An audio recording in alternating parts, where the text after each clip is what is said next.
Saya orang gunung, tidak sekolah tinggi. Dari sekian orang Papua, saya bisa kerja di kantor presiden, itu satu kebanggaan. Negara ini kurang baik apa hari ini? Berapa juta uang pun sudah dikirimkan. Tapi perubahan di Papua kan tidak bisa terukur.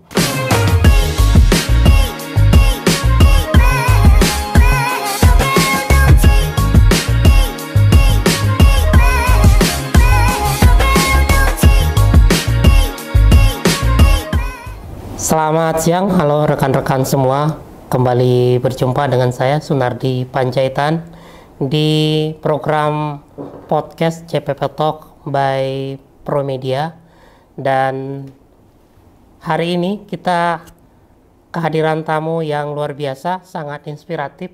Saya baca profiling beliau, sempat juga nonton beberapa video yang ditayangkan di platform YouTube dan televisi, dan salah satu anak Papua yang cukup berprestasi dan memberikan inspirasi kepada banyak orang. Selamat datang Kakak Maximus Tipagau di CPP Talk. Terima kasih. Apa kabar Kakak? Saya panggilnya Kakak Maximus apa Kakak Gladiator? Saudara saja ya. Saudara. Kakak boleh lah. Lebih cepatnya kakak. Baik. Saya terima kasih sudah telah mengundang saya di sini. Senang hati bisa berbagi cerita Indonesia, khususnya di tanah Papua, di Indonesia paling timur. Nama saya panggilannya adalah, panggilan di jalan adalah Maximus Gladiator. Maximus Gladiator. Asik. Luar biasa. Jadi sebelum kita ngobrol-ngobrol lebih lanjut, saya ceritakan sedikit soal profiling Kakak Maximus. Jadi saya baca bukunya Kakak Maximus ini, Gladiator Papua. Itu kisahnya cukup inspiratif, sedih, penuh drama gitu ya kira-kira. Dan Kakak Maximus ini lahir tahun 1983. Betul. Di Papua Tengah dari suku Moni. Benar. Yang secara geografis itu cukup terisolasi. Benar. Di daerah Papua. Tapi sejak kecil, di usia yang masih anak-anak, sudah membuat Papua dan Freeport itu gempar. Kalau saya baca ceritanya, bahkan pernah membuat satu peristiwa kebakaran yang cukup luar biasa, yang membuat orang Freeport akhirnya mengenal siapa itu Maximus si Gladiator. Dan meskipun secara pendidikan Kakak Maximus ini mungkin tidak seperti anak-anak yang lain yang mengenyam pendidikan secara formal, tapi perjalanan Kakak Maximus ini bisa dibilang cukup inspiratif, karena akhirnya bisa bekerja di perusahaan tambang terbesar di Indonesia, di PT Freeport, di mana hampir kalau kita tanya sekarang anak-anak Indonesia itu pasti banyak yang bercita-cita ingin bekerja di Freeport. Sekarang beraktivitas di banyak kegiatan sosial, yang bahkan pernah membantu presiden di istana sebagai salah satu staf di Istana Negara. Dan terakhir, dan dalam proses pilkada sekarang, dinamika politik 2024, kita mendengar Kakak Maximus menjadi salah satu tokoh di Kabupaten Mimika yang akan meramaikan pilkada Kabupaten Mimika di Papua Tengah. Jadi itu sedikit profiling. Nanti kita akan tanyakan bagaimana perjalanan Kakak Maximus yang lebih lengkap, bagaimana suka dukanya, bagaimana ceritanya bisa masuk ke Freeport dan bisa bergabung dengan Pak Presiden Jokowi. Nanti akan kita dalami satu persatu. Dan pertanyaan pertama saya, Kakak Maximus, kenapa dipanggil Gladiator? Oke. Assalamualaikum warahmatullahi wabarakatuh. Salam semua saudara-saudara pengikut Maximus Gladiator seluruh tanah air di Indonesia, kamu yang ada di Papua, ya sahabat-sahabatku yang selalu inspirasi. Cerita hari ini adalah di ibu kota Jakarta. Kita ada di sini diundang tiba-tiba kira-kira tepatnya jam 2 di Jakarta. Saya ingin menceritakan, dan ini pertama kali di Jakarta setelah Om Andi, Kakak Andi panggil saya di Metro TV bicara dan kupas tentang buku Gladiator. Podcast ini adalah podcast yang pertama kalinya buat saya. Luar biasa. Ya, saya senang sekali. Nama saya Maximus Gladiator. Itu nama saya, ayah saya kasih nama Maximus Tipagau. Oke. Tetapi Gladiator itu berasal dari sedikit pejuang. Nah, ayah saya itu panglima perang. Mama saya dikasih karena menangkan perang. Sebuah kampung. Kampungnya adalah Bulapa, kabupatennya Intan Jaya. Itu sebuah cerita. Nah, saya sendiri tidak bisa perang, tapi saya sejak kecil saya adalah berjuang untuk bertahan hidup. Sehingga hari ini bersyukur saya bisa ada di sini untuk menceritakan bagaimana suksesnya saya. Untuk itu saya senang sekali. Itu arti daripada Gladiator. Ya. Sedikit-sedikit ada darah-darah perang lah ya. Jadi, tapi tidak usah mengkhawatirkan, kita kan nggak perang. Ya. Kita perang hati saja. Panglima suku jadinya. Ya, ayah saya panglima perang. Panglima perang, saya sendiri belum berhasil perang, tapi saya suka berhasil dengan kerja keras. Baik Kakak Maximus, ini mungkin bisa diceritakan dulu lah kalau melihat perjalanan Kakak Maximus ini tadi anak seorang panglima perang, tapi sejak kecil sudah yatim piatu, katanya bahkan pernah mengalami satu peristiwa di mana keluarga itu perderetan meninggal dunia. Nah, gimana ceritanya sampai akhirnya kemudian Pak Maximus bisa sampai ke Freeport itu? Oke, jadi saya sedikit menceritakan, saya berhenti dari SD kelas 4, itu SD-nya di Kampung Galugama. Pada waktu itu saya masih di SD kelas 4 itu, hari ini orang disebut Blok Wabu. Blok Wabu itu salah satu tambang eksplorasi PT Freeport Indonesia. Nah, kita hidup kalau mau cari makan, itu pasti dalinya babi, karena kita tidak piara ayam di sana. Tidak ada sapi di sana, Pace. Sapi tidak ada, ya ada babi, ya ada kuskus, ya ada burung-burung. Ya, kita hanya hidup itu untuk mendapatkan daging itu hanya 3 ini. Nah, saya pada waktu itu malam hari cari berburu, karena kita tembak kuskus itu malam hari. Tapi pada waktu malam harinya itu sepanjang hari dari jam 7 malam sampai kira-kira jam 4 pagi itu hujan luar biasa. Nah, di sini di puncak ini Blok Wabu ini eksplorasi Freeport. Nah, Freeport eksplorasi. Nah, ini ada camp panjang. Ya, di mana campnya yang orang eksplorasi itu tidur situ. Nah, tapi dia itu kan agak tinggi dia bangun. Nah, di bawah ini agak celah-celah kosong. Celah-celah kosong ya, jadi saya pasang api karena dingin. Jadi tidak bermaksud untuk bakar untuk menghangatkan badan. Iya, karena dingin kita hangatkan badan. Tapi pada waktu mereka bikin camp itu tumbahan bencing itu banyak. Jadi tanah itu udah kering, tumbahan bencingnya juga banyak. Mungkin itu pada waktu kita pasang udah tiba-tiba api saya angkat-angkat, dia tiba-tiba langsung sana lari sana, campnya terbakar, terbakar, saya lari kan. Saturna, orang semua keluar, itu Maximus. Nah, kebetulan waktu daerah eksplorasi belum waktu terbakar itu kan saya juga terkenal. Daerah itu saya terkenal. Sebelum itu sudah terkenal? Saya terkenal. Sudah buat kenakalan-kenakalan? Ya, nakalannya kenal, orang udah tahu. Terus saya juga sempat untuk bikin helipad itu kan pakai kayu. Nah, kita kan nggak punya uang ya, jadi masih SD kelas 4 itu saya potong kayu, dan saya jual kayu. Terus saya mau minta makan, kasih saya makan dulu. Jadi kan kita pingin makan nasi kan, kita nggak punya makanan nasi. Orang tua udah nggak ada nasi ya, kita minta kan. Kadang-kadang kasih, syukur-syukur. Kalau tidak ya tidak bisa. Yo, anak nakal Maximus, udah langsung ke barak itu terbakar. Mereka telepon di markas besar di Bilogai. Bilogai pagi-pagi chopper turun jam 5 cari pakai senjata. Senapan. Bukan senapan Pak, M16 langsung. Gimana ini orang nakal ini M16?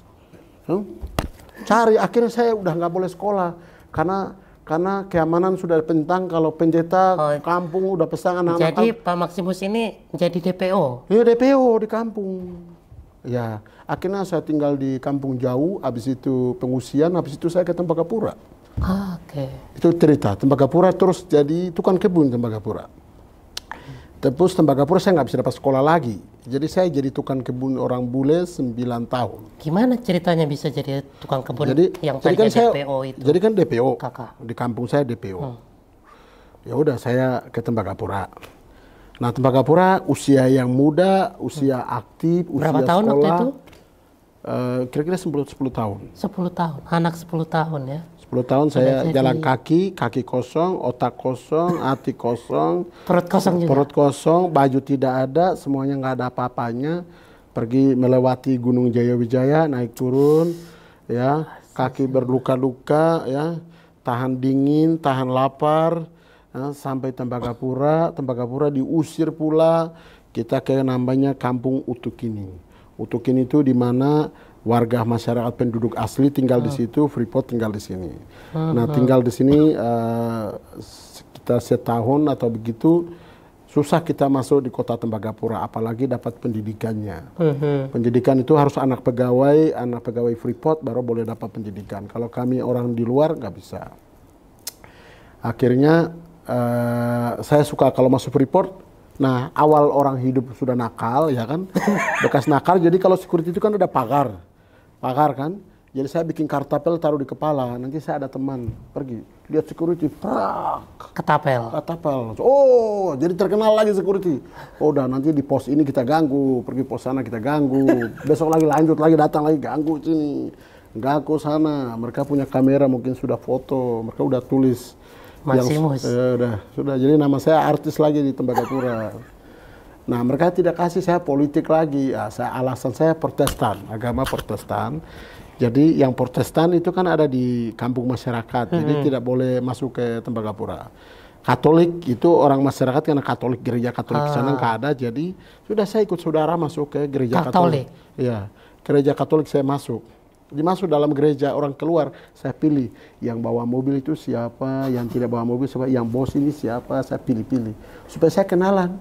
Habis kenalan saya minta kerja. Jadi ini hari Minggu gereja. Habis gereja saya pilih bos-bosnya. Saya pegang bule, minta kerjaan. Orang Jawa saya minta kerjaan. Ini masih usia kecil, masih inggusan-inggusan mau kerja apa ini? Dia bingung. Tapi ada satu bapak namanya Titus Pulugono, sama orang bule 2 orang rekomen, dia kasih alamat, terus diajak naik mobil. Bulenya kasih alamat untuk datang di rumah dia. Kalau orang Indonesianya suruh saya naik mobilnya ke rumah, kasih makan, kasih nomor itu saya bawa ke security besoknya. Nanti kita kasih namanya kartu gardener, tukang kebun. Jadi saya diangkat sebagai resmi menjadi umur 9 tahun, 9-10 tahun itu menjadi gardener, tukang kebun. Di Tembagapura. Ya, nomor saya masih ingat, 33. Oh, luar biasa. Angka kesukaan saya 222, tapi angka nomor tukang kebun saya 33. 33. Yes. Jadi akhirnya jadi tukang kebun di rumah bos-bos Freeport. Jadi kenapa saya memilih menjadi tukang kebun? Saya belum dapat kesempatan untuk sekolah. Sana tidak bisa dapat sekolah pada tahun itu. Nah, daripada saya tidak dapat sekolah, mau cari makan susah, apa-apa susah, saya memilih menjadi tukang kebun. Tukang kebun, saya belajar bahasa Inggris, bahasa Indonesia, hitungan-hitungannya. Saya di Tuhan pertemukan orang-orang pintar semua. Saya belajar sopan santun, saya belajar etika, saya belajar leadership, saya belajar disiplin, saya belajar orang jujur, saya belajar untuk hidup kita bersih, saya belajar juga tabung uang. Nah, dari situlah secara pendidikan saya nggak dapat, tetapi Saya dipertemukan orang-orang baik, orang-orang soleh, orang-orang pintar melalui tukang kebun. Menjadi saya pintar dan saya menjadi guru di tambang PT Freeport Indonesia. Dan saya juga menjadi sukses tambang, menjadi kontraktor di PT Freeport Indonesia. Dan saya juga sukses menjadi leadership dan disiplin dan moralitas dan pendidikan no formal yang saya bisa menyelesaikan sama dengan orang yang sekolah formal. Baik, Kakak Maximus, gimana prosesnya Kakak Maximus akhirnya bekerja di Freeport itu? Yang tadi kan lewat jadi tukang kebun, tapi kan kalau masuk Freeport itu kan harus ada pendidikan formal toh. Nah, sementara Kakak Maximus kan tidak ada pendidikan formal. Nah, ini ceritanya seperti apa itu? Jadi pada waktu itu kita kan masih zaman 2000, zaman 98 lah ya. Zaman 98 kan belum digital, ya, belum digital sehingga di sana secara usia harus di atas 18 tahun, ya, itu secara Kementerian Tenaga Kerja. Tetapi karena di sana itu melihat kerajinan, pergaulan dalam, dan seterusnya, sehingga saya direkomendasikan 14 tahun, umur 14 tahun, saya bisa kerja di Freeport. Oh, udah umur 14 tahun? 14 tahun, itu atas rekomendasi orang Jawa dan orang Amerika. Karena apa? Saya usia 14 tahun bisa kerja, karena saya bisa bekerja di uji itu dari jam 6 pagi sampai jam 6 sore. Jam 6 sore. Jadi bos saya itu sebelum pergi kerja ke tambang, saya sudah nyuci mobil. Bayangkan itu, saya sudah nyuci mobil. Di sana kan daerahnya dingin, daerah es. Jadi imbun pagi itu kaca mobilnya udah gelap. Saya, nanti dia bangun, "Hey Maximus, how are you? What are you doing?" Huh? "Oh, I'm okay." Langsung saya bersikap, "Oh, good." Dia langsung kalau ada uang kecil dia give me a bonus. Oh, I'm happy. Saya paling happy sekali. Bulena senang karena sebelum dia ke tambang, saya sudah bersihkan mobil. Sekarang dia kerja di tambang, mobilnya udah kotor, pecek semua. Saya bersihin lagi sorenya. Dia keluar lagi, mungkin dia mau pergi makan malam sama istrinya, mobilnya udah bersih lagi. Dia bilang, "Oh my God, it's still every day." Setiap hari. This is my job. Rumah itu bersihkan, toilet pun saya bersihkan, bunga-bunga bersihkan, mobil bersihkan, semuanya dilakukan, I'm do to my best. Akhirnya bule dengan orang tua angkat itu merasa senang. Kalau saya nggak bantu Maximus, merasa ada sesuatu yang salah. Gitu. Ada sesuatu yang salah gitu. Sementara orang ini kerja mati-matian buat saya gitu. Nah, dia bisa membantu orang lain yang pakai prosedur segala macam itu, dia bisa memberikan promosi gaji orang dan apapun. Tapi siang malam ada orang yang membersihkan rumahnya dan bersihkan mobilnya dan semuanya dan bantu istrinya, merasa dia beban. Maka dia interview saya, dia bilang, "Kamu bisa jadi tukang kebun saja, jangan kerja di tambang." Saya bilang, no, saya harus kerja di tambang. Dia pikir, dia bilang, "Iya ya, daripada saya bantu orang lain, kita coba." "Jangan coba, harus jadi." Dia bilang, "Kita coba." Ya, tidak ada coba-coba. Besok saya jadi bawa alat tambang. Terjadi bawa tambang, jadi guru. Jadi guru. Kan pede dulu. Kan masih ada darah-darah perangnya. Kita perang. Masih ada darah-darahnya. Jadi pede dulu. Dia bilang, "Saya masih ragukan Anda bisa bawa alat tambang di Grasberg." Karena tandangannya luar biasa, tulisan semuanya itu bahasa Inggris, ya, itu risiko yang berat, ya, fatality. Dia kan memikir sesuai kompetensi saya, background saya, profil saya, dengan tandangan yang saya hadapi. Nah, realistis dong. Dia rekomennya, "Maximus jangan ke sini." Tapi saya tantang dia kan, saya tantang, saya pasti bisa. Dia bilang, Iya juga ya. Akhirnya Kita bantu aja. akhirnya jadi pelatih. Latih 200 jam lolos sama dengan orang yang S1, S2 kita kasih lewat sama-sama. Luar biasa. Jadi saya bisa bertanding sama orang yang lulusan formal, ya lulusan di Bandung dan Jakarta, ataupun di mana saja di Indonesia ini, ya dia dan saya kelasnya sama, tidak ada perbedaan. Baik. Karena apa? Saya mau belajar. Baik, terima kasih Pak Maximus, luar biasa ceritanya, inspiratif dan ini daging semua ini ya. Baik, berikutnya ketika Pak Maximus sudah berada di Freeport, saya baca selama 14 tahun katanya. Iya betul. Tapi akhirnya memutuskan untuk keluar. Betul. Ini jadi pertanyaan juga ini. Sudah nyaman, gajinya Bagus, gede, jadi guru tambang. guru tambang pula. Tiba-tiba kenapa keluar? Orang senekat apa ini Iya. memilih untuk keluar? Ya, jadi gini Pak, saya itu sebelum kerja tambang itu saya ini pendaki. Oke. Pendaki gunung sebelum ayah saya meninggal, itu saya umur 6 tahun tuh naik gunung. Jadi biasanya setelah saya kerja di Freeport, saya suka mendaki putar-putar. Tapi ada sesuatu yang macam saya sedih gitu. Ini tanahnya indah, Freeport bertambang, tapi masyarakatnya susah gitu. Jadi selalu saya mendapatkan inspirasi ini dari gunung. Gunungnya ini adalah Puncak Somatua, Bainggela, Kartens Piramid, dan sekitar ini saya suka menjejaki gunung. Nah itu menjadi beban saya, bahwa saya harus pergi bantu masyarakat. Jadi saya waktu itu masih kerja itu saya pergi bikin sekolah, antar bawa dokter.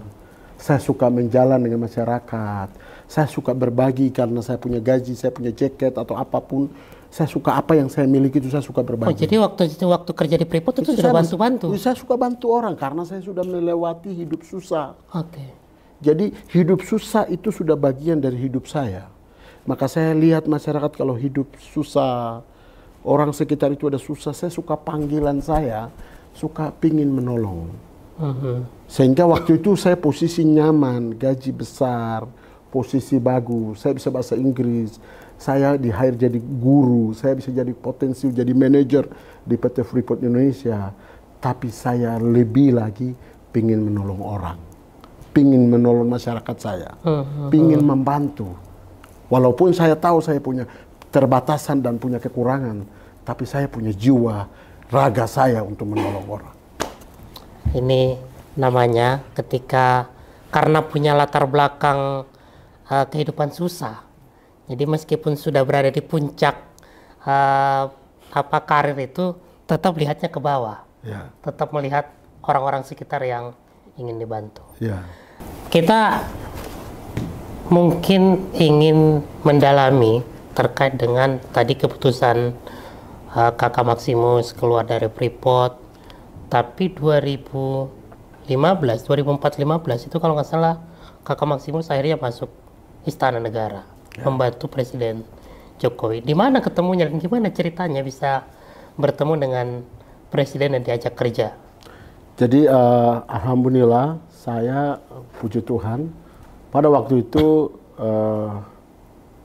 Presiden pertama Pak Jokowi sedang kampanye di Papua, itu ada relawan-relawan. Nah, kebetulan saya relawan kawan Jokowi, ketua kawan Jokowi di tanah Papua.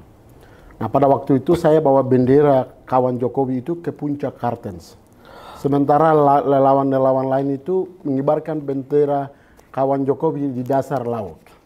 Disiarannya langsung di Metro TV.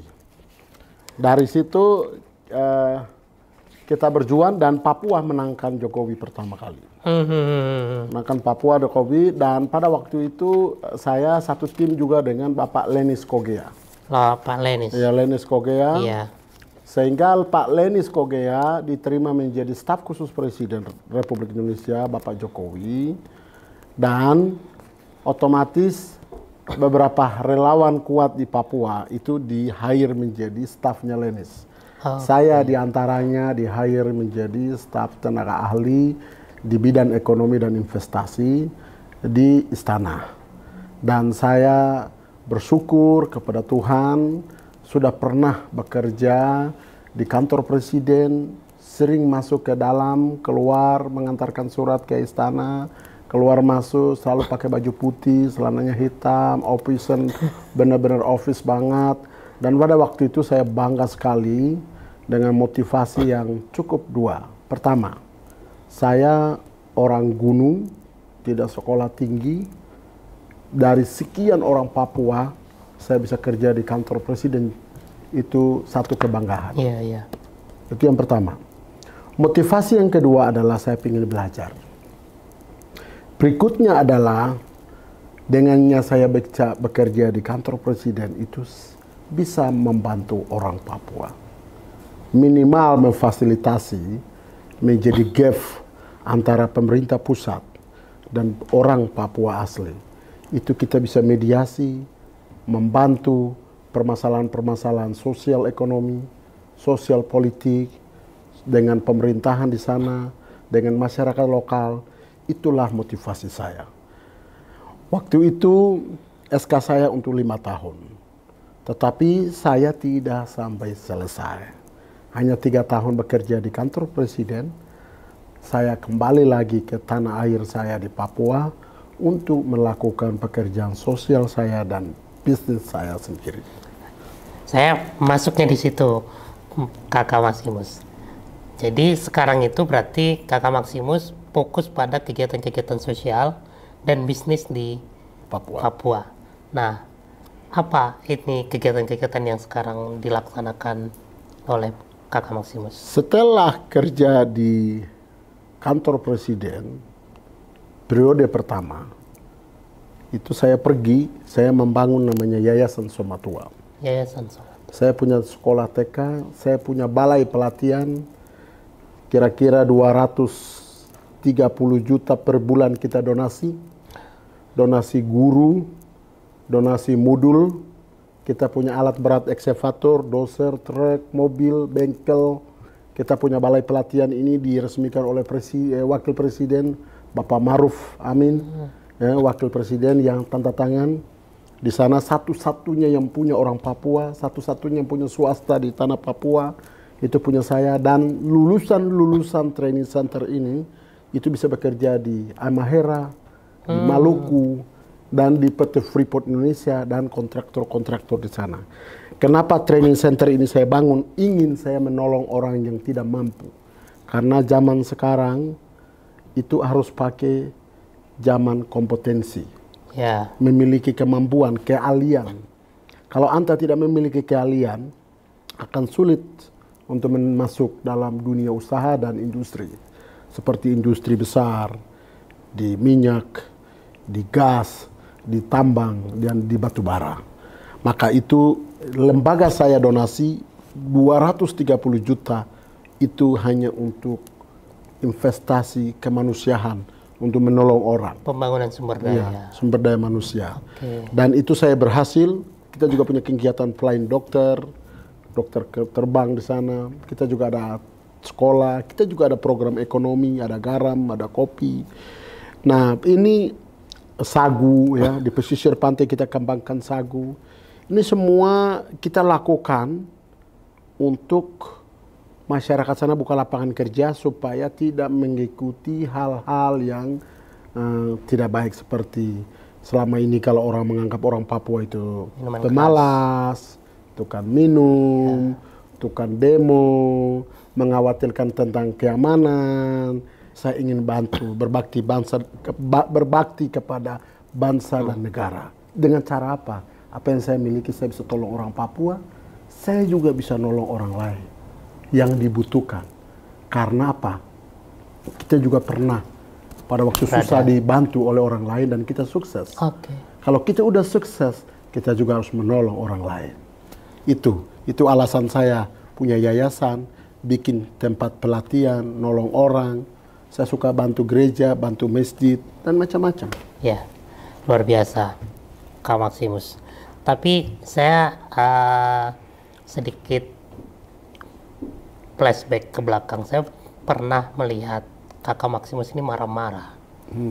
Marah-marah soal kondisi rumah dan kehidupan masyarakat Timika.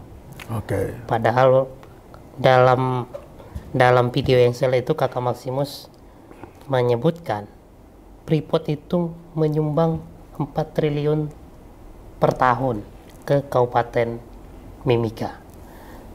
Pertanyaannya, kemana uang itu dan kenapa kemudian kondisi masyarakat Mimika Kabupaten itu masih dalam di bawah garis kemiskinan? Oke. Jadi ini ada dua hal yang berbeda. Saya punya komitmen apa yang saya miliki, saya ingin bantu orang Papua dan orang lain. Karena di mata Tuhan, di mata Allah di atas itu sama manusia. Kita harus saling membantu, saling menolong, tidak boleh pilih kasih. Itu hukumnya kepada siapapun. Sekarang kita lihat bagaimana Pemda Mimika. Pemda Mimika ini hari ini memiliki anggaran 7 triliun 500 miliar. Di antaranya salah satu sumber uangnya adalah transfer langsung oleh PT Freeport Indonesia. Itu setiap tahun itu dia naik. Ya, tahun lalu mungkin saya tidak tahu 3 triliun, hari ini 4 triliun. Nah, di Timika ini kota itu ada 2 kota. Satu kota daratan rendah, yaitu lowland. Satu itu kota daratan tinggi, yaitu highland. Nah, kalau kita punya tambang PT Freeport Indonesia itu ada di daratan tinggi. Highland itu ya. Highland. Tapi di sini ada 2 suku yang dominan tinggi. Dan yang memiliki 2 suku, yaitu suku Highland sampai di tengah itu adalah Amume. Suku di pesisir pantai itu adalah Kamoro. Nah, saya sedikit sedian, kok dari keringat saya aja, saya nyari uang, bangun jam 6 pagi, pulang jam 10 malam, tidur jam 1 pagi, jam 1 mau pagi, itu kebiasaan saya, jam 12 malam, jam 11 malam. Juga masih ada toleransi kepada umat, saya bisa menolong dari hasil keringat. Ini uang negara. Ini uang dari hasil sumber daya alam. Freeport mengirimkan uang, tapi rakyatnya, masyarakatnya hidup susah.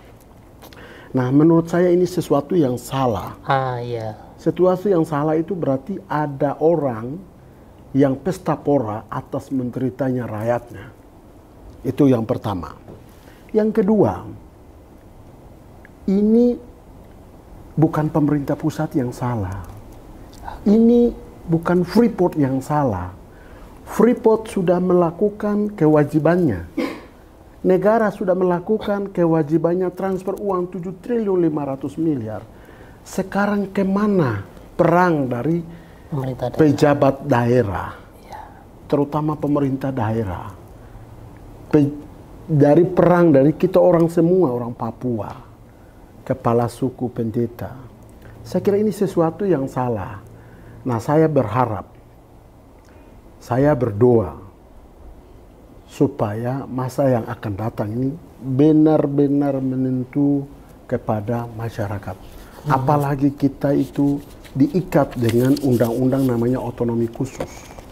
Otonomi khusus itu 20% itu untuk pendidikan, 20% itu untuk kesehatan.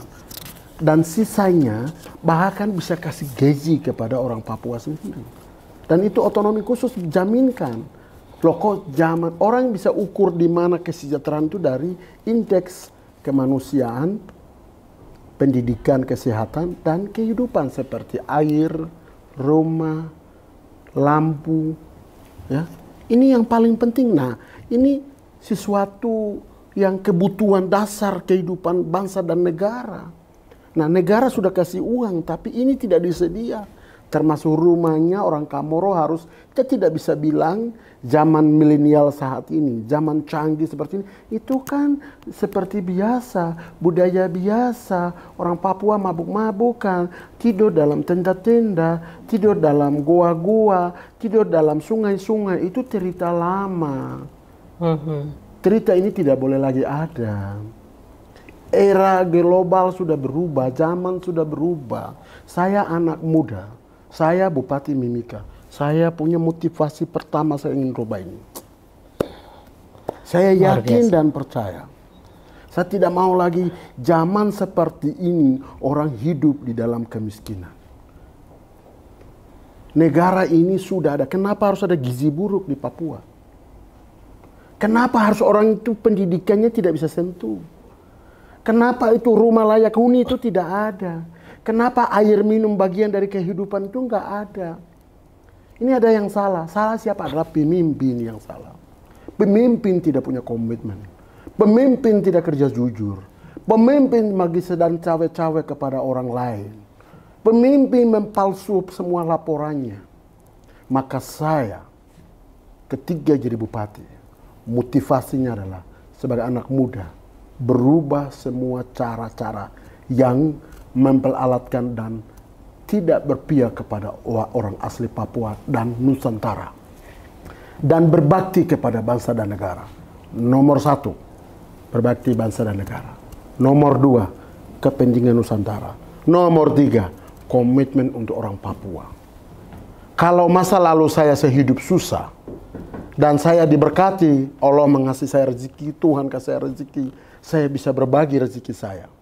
Saya bercita-cita besar menjadi Bupati Mimika.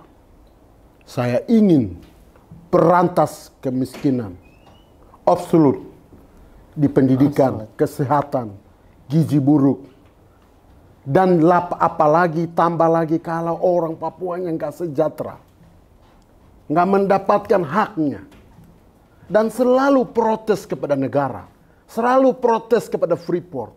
Freeport bukan pemerintah, Freeport adalah sebuah kontraktor antara Amerika dan Indonesia.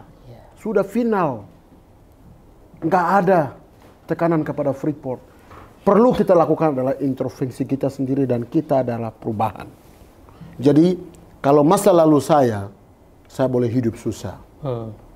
Allah bisa tolong saya, bisa jadi sukses jadi pengusaha, kerja di istana, kerja di Menteri Dalam Negeri, sekarang kerja di mana-mana, bicara tanpa teks.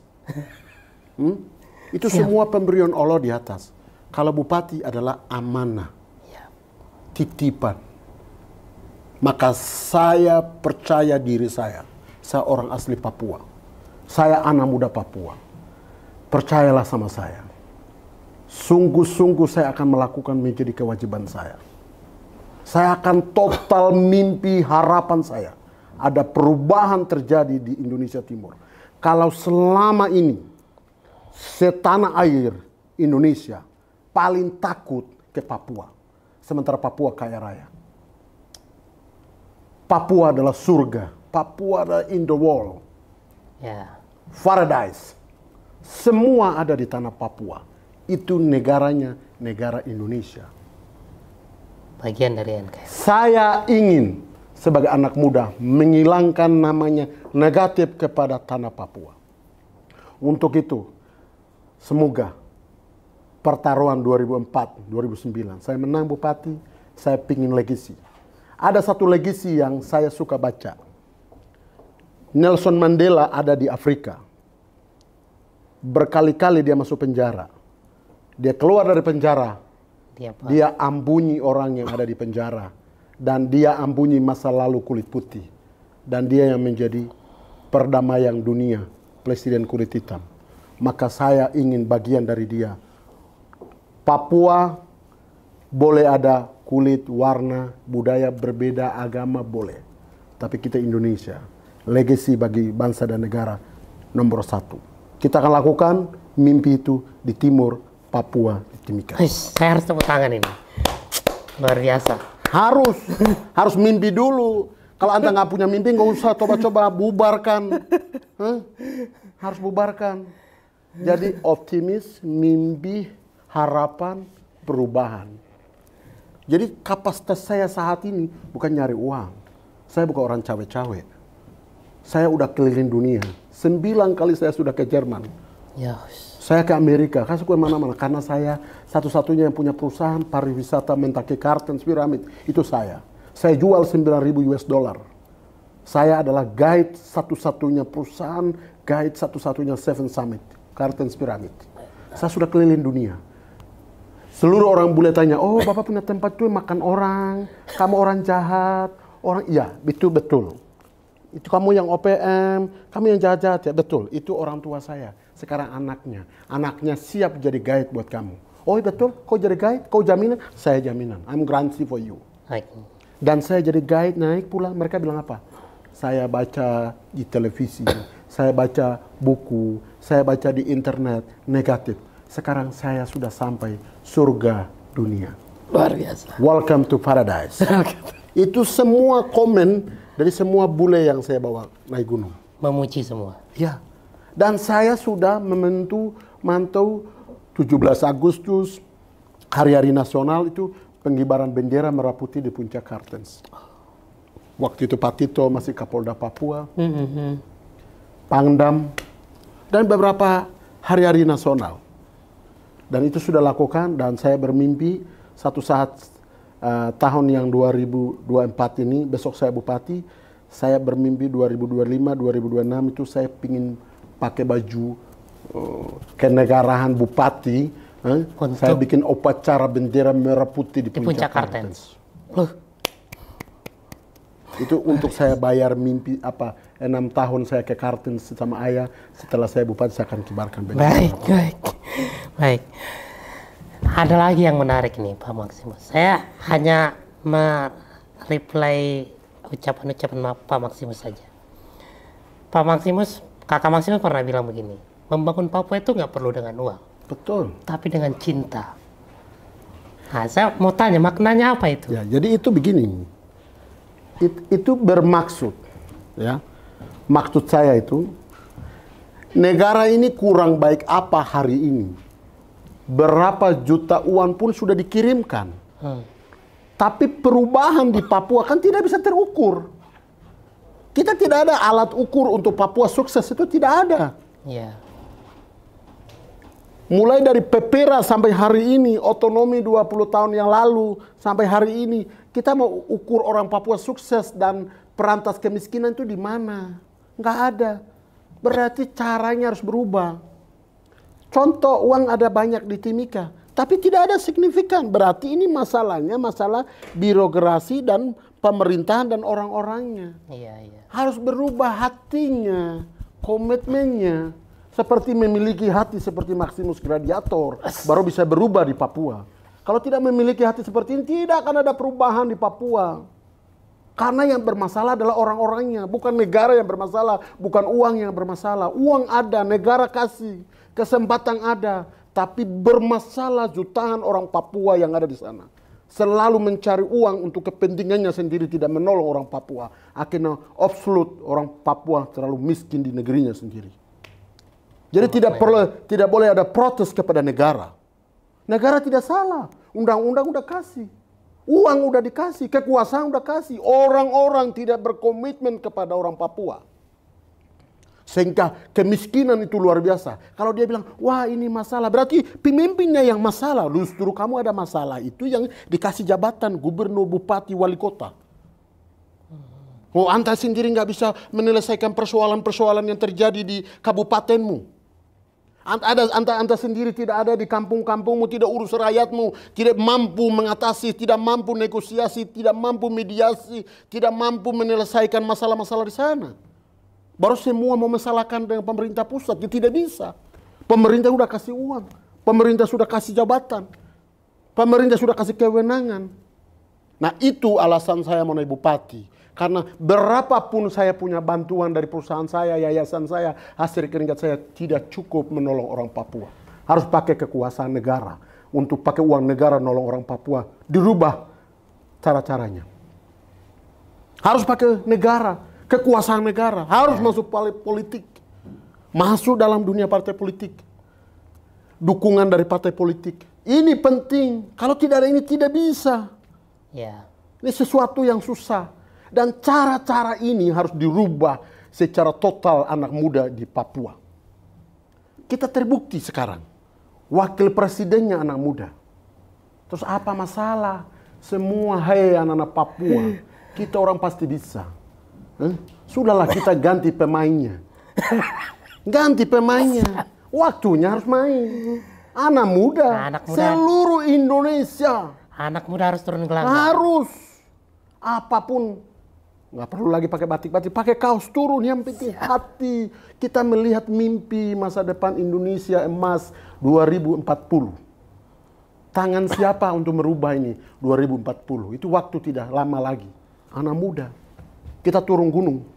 Kita turun gunung, kita rubah semua cara-cara ini. Maka saya bermotivasi tinggi. Saya optimis diri saya. Dan saya yakin anak-anak muda pasti inspirasi dari saya semua.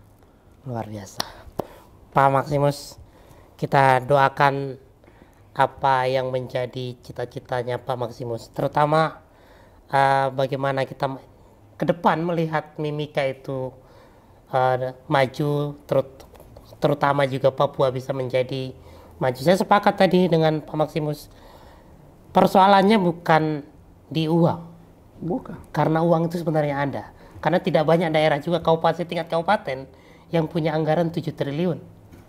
Tapi mereka bisa lebih maju dari Mimika misalnya. Nah, jadi terakhir, ini pertanyaan terakhir saya, pesan Pak Maximus untuk masyarakat Mimika, untuk anak-anak muda di Mimika, dan anak-anak muda Papua yang ada di Indonesia. Pesan saya, kita belum ada yang terlambat. Hanya kesempatan yang belum dapat. Hari ini kesempatan seluruh Indonesia dan lebih khusus Papua dan kamu yang Timika. Waktunya anak muda. Gunakan UMKM, digital, milenial, dan kita harus perjuangkan ekonomi sosial, tapi juga kita harus menang politik will-nya. Untuk itu, saya Maximus Gradiator dalam podcast CPP Talk. Media TPP Media ini, saya mengajak seluruh anak Papua, kita orang bisa. Kita harus bersatu. Kita mampu merubah kehidupan yang lalu menuju arah yang lebih baik. Masa depan yang lebih baik. Marilah kita orang semua tanpa perbedaan, tanpa menjelekan satu dan lain. Kita orang bersatu demi untuk Indonesia, demi tanah Papua, khusus lagi Timika. Kita orang Timika kaya, kita harus sukses, kita harus berhasil untuk kita orang semua. Maka saya juga terima kasih. Kita sekali lagi kita ngumpul-ngumpul, ngopi-ngopi lagi. Siap. Kita cerita lagi dari tanah Papua. Pasti semua yang akan ikuti ini, kamu pasti penasaran melihat itu, nanti ikuti. Mimika. Ya, ikuti kita terus. Jangan lupa like dan komen Instagram. ya, Instagram ya, di teman-teman kita di sini, dan juga ikuti kita terus. Kita akan ketemu lagi di lain kesempatan. Salam dari Maximus Gradiator. Terima kasih Pak Maximus. Mudah-mudahan perjuangan Pak Maximus berhasil. Kita doakan nanti terpilih di 2024. Kita juga pesan kepada masyarakat Kabupaten Mimika, ini ada anak muda yang ingin merubah daerahnya, kita dukung, kita pilih, dan kita perjuangkan. Terima kasih. Saya Sunardi Panjaitan. Sampai ketemu di podcast berikutnya. Selamat sore. Assalamualaikum warahmatullahi wabarakatuh. Saya juga mengucapkan selamat sore semua. Assalamualaikum warahmatullahi wabarakatuh. Om Swastiastu, Namo Buddhaya, salam kebajikan. Amolongo. Buat kamu Timika, Nemo Waitimi. Amolongo. Ya. Amolongo. Amolongo.